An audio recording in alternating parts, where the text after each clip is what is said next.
اب ہوا کیا، یہ کہانی، یہ جو محاورہ ہے، یہ جو ضرب المثل ہے، بنی کیسے، یہ اس کا منبع کیا ہے، یہ کہاں سے پیدا ہوئی؟ یہ میں بتا دوں کہ محاوروں کی کوئی فیکٹری نہیں ہوتی، نہ کوئی گروہ ہوتا ہے، نہ کوئی ایسا استاد ہوتا ہے، نہ کوئی ایسا عالم فاضل ہوتا ہے جو محاوروں کو ایجاد کرتا ہے، ایسا کچھ نہیں ہے، نہ کبھی تھا نہ اب ہے، اور شاید آئندہ ہو بھی نہ۔ یہ روزمرہ زندگی میں سے لیے ہوئے، اچانک بولے ہوئے فکرات ہی ہوتے ہیں، الفاظ ہی ہوتے ہیں جو ضرب المثل کی شکل اختیار کر جاتے ہیں۔ خیر، محاورہ ہے جی نیلے پہ دیلا۔ ایک نوجوان لڑکا تھا، عقل و فہم میں یکتا، سمجھدار، سنجیدگی رکھنے والا، اور ابھی نوجوانی کی عمر میں تھا جہاں بہت سارے پیار کرنے والے، قدر کرنے والے ہوتے ہیں، حاسدین بھی وہیں پہ بیٹھے ہوئے ہوتے ہیں۔ ایسا ممکن نہیں ہے کہ سب اس کو اچھا ہی جانے، کوئی برا نہ کہے۔ ہوتی آئی ہے کہ اچھوں کو برا کہتے ہیں۔ جی ہوا یہ کہ اس کے ایک رشتے میں ایک تایا جان لگتے تھے، یا خالو، کچھ بھی کہہ لیں آپ۔ انہوں نے سوچا کہ یہ کل کا بچہ اٹھ کر عقل و فہم میں، دانشوری میں، پرے پنچایت میں مجھ سے بھی بڑی بڑی باتیں اور سمجھداری اور عقل مندی کا مظاہرہ کرنے لگ گیا ہے۔ میں نے اس کو نیچا دکھانا ہے، اس کو میں نے بے وقوف ثابت کرنا ہے۔ اس نے تہیا کر لیا اور اپنی شیطانی کھوپڑی کو استعمال کرتے ہوئے، الٹی کھوپڑی کے ساتھ ایک خاص قسم کی اڑاؤنی ترتیب دی، پہیلی بنائی، بجھارت ترتیب دی، ایک منصوبہ بنایا کہ یہاں لا کر یوں کر کے اس کو میں نیچا دکھا سکتا ہوں، اس کو شرمندہ کر سکتا ہوں۔ دوسرے لفظوں اس پہ عمل درآمد اس نے شروع کیا۔ جی وہ کیسے؟ کچھ ہی دنوں، ہفتہ 10 دن گزرے ہوں گے کہ اس نے اپنے اس رشتہ دار لڑکے کو دعوت پر اپنے گھر بلا لیا۔ میزبان نے طرح طرح کے انواع و اقسام کے بہترین کھانے بنائے، دسترخوان کی زینت کیے، اور خاص بات یہ، اب وہ جو اس نے چال چلی تھی وہ یہ تھی کہ سالم مرغ روسٹ، یعنی سبا ثبوت مرغے کو روسٹ، دیسی مرغے کو کیا، اور وہ تھے 4 عدد مرغے۔ اور جب میزبان دسترخوان پر آ کر بیٹھا تو وہاں پہ وہ 4 لوگ تھے فیملی کے، ایک میزبان خود، ایک اس کی بیوی، اور 2 اس کے بیٹے۔ 4 لوگ تھے گھر والے، میزبان، اور 5واں آدمی دسترخوان پر وہی لڑکا آ کے بیٹھا۔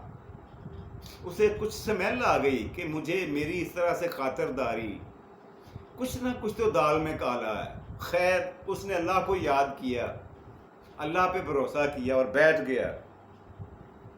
بیٹھنے کے بعد جب سارے کھانے سج گئے دسترخوان کے اوپر اور مرغے بھی آ گئے 4 عدد، اب وہ جو میزبان انکل تھے انہوں نے کہا، بیٹا بات یہ ہے کہ ہم دسترخوان پر بیٹھے ہوئے لوگ 5 ہیں، 4 ہم گھر والے، میں، میری بیوی اور 2 بیٹے، 5، 4 لوگ ہوئے، اور 5واں مہمان ہے یعنی آپ ہو، اور مرغے سالم روسٹ ہے ہمارے پاس، کتنے؟ 4۔ آپ کی عقل مندی یہ ہوگی کہ ان 4 مرغوں کو برابر تقسیم کرو 5 لوگوں میں، اور شرط یہ ہے کہ ان میں سے کسی کو کاٹنا نہیں ہے۔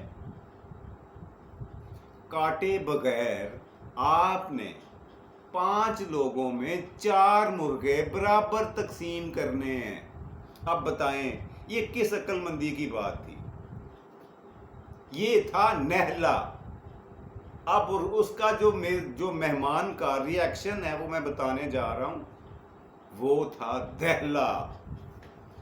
اس نے کہا، جی بات ہی کوئی نہیں انکل جی، دیکھیں میں تقسیم کیے دیتا ہوں، آپ کی خواہش اور خوشی سر آنکھوں پر، آپ کا حکم میرے لیے سارا کچھ ہے، میرا سر تسلیم خم ہے آپ کے سامنے، میں کروں گا جیسا آپ کہتے ہیں ویسا ہی ہوگا، میں کاٹوں گا بھی نہیں، اور 4 مرغے 5 لوگوں میں تقسیم کر دوں گا۔ اب اس نے کیا کیا یہ لڑکے نے کہ ان سے کہا کہ آپ دونوں میاں بیوی اٹھیں اور میرے دائیں طرف آ کے بیٹھ جائیں. وہ بیٹھ گئے دونوں میاں بیوی. دونوں بیٹوں سے کہا بیٹا آپ دونوں اٹھ کے میری بائیں سائڈ پہ بیٹھ جاؤ. وہ بیٹھ گئے.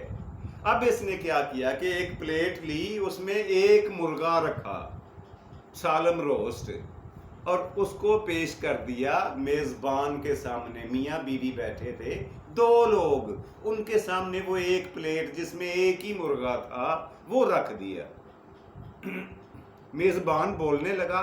مہمان نے کہا نہیں انکل ابھی خاموش رہیں, تقسیم کا عمل مکمل ہو لینے دیں, پھر آپ جو مرضی اعتراض کیجئے گا, میں حاضر ہوں, جواب دوں گا اس کا.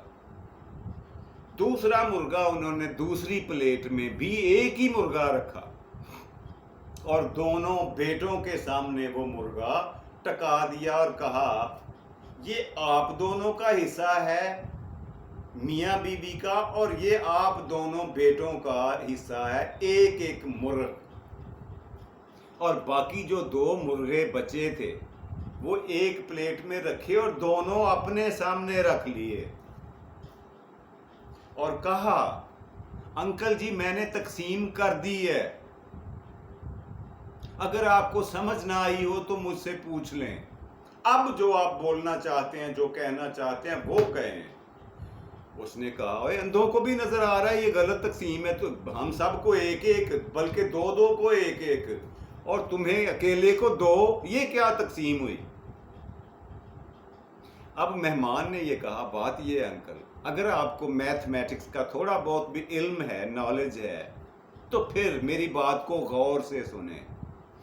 2 آپ کے بیٹے ہیں اور تیسرا ایک ان کے سامنے مرغا پڑا ہوا ہے, کل کتنے ہوئے 2 مرغے, 2 لڑکے اور ایک مرغا, کل کتنے ہوئے 3.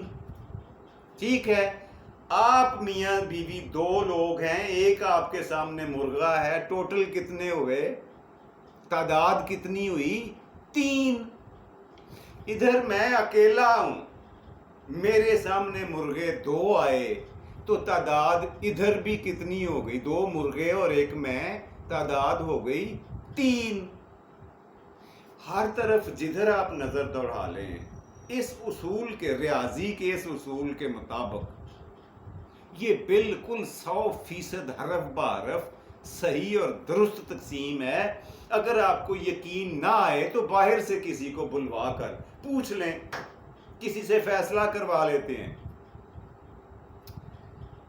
وہ آ کر گنتی کر کے بتا دے کہ ہم لوگ واقعی 3 ہیں کہ نہیں ہیں, کوئی 2.25 یا 3.25 تو نہیں ہے, سارے 3 ہیں, ہر جگہ پہ 3 ہی آتا ہے جواب. تو اس کا مطلب ہے یہ تقسیم بالکل 100% درست ہے. تھوڑی دیر کے لیے میزبان نے خاموشی اختیار کی اور پھر پتہ ہے کیا بولا, وہ تاریخی جملہ جو آج ضرب المثل کی حیثیت رکھتا ہے, ادب کی کتابوں میں, اردو ادب کی کتابوں میں لکھا ہوا ہے. میزبان نے کہا واہ واہ چھوٹے میاں, آپ واقعی نہلے پہ دہلا ہو. یہ تھا جی وہ کہانی, وہ واقعہ جس دن, جس موقع, کب, کیوں, کیسے اور کہاں یہ محاورہ بنا, وہ میں نے کہانی آپ کی خدمت میں پیش کر دی ہے. امید ہے آپ پسند کریں گے, آپ کو اچھی لگی ہوگی. آپ کے فیڈ بیک کا انتظار رہتا ہے. آپ امید ہے کہ اپنے کمنٹس میں اپنے فیڈ بیک کا اظہار ضرور کریں گے. پروگرام اچھا لگے تو اسے شیئر بھی کر لیا کریں اور سبسکرائب بھی کر دیا کریں. جی یہ تھا آج کا پہلا سیگمنٹ. دوسرے سیگمنٹ کی طرف بڑھتے ہیں. آج کے پروگرام کا دوسرا سیگمنٹ ہے آج کا سوال.